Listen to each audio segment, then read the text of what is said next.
So,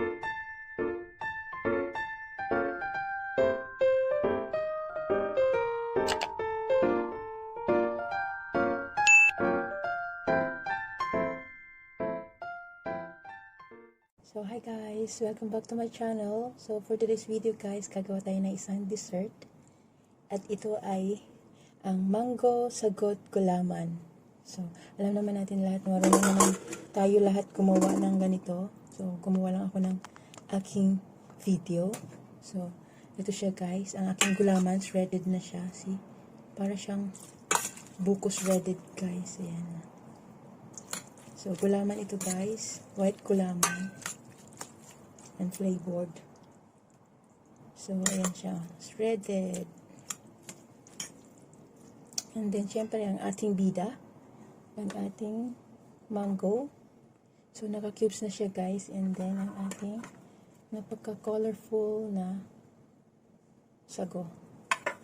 Pearls. Maliliit siya, guys. And then, syempre, gamitan natin siya ng ito, guys, nabili ko sa Philippine store. So, mango condensed creamer.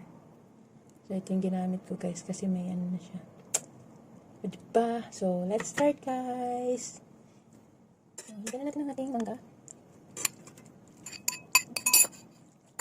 And then, syempre, yung ating sabon.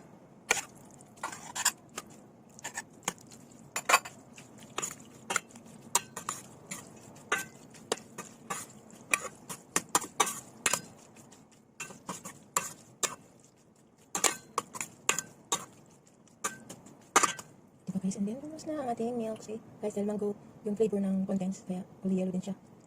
Wow! Tansya lang natin, guys.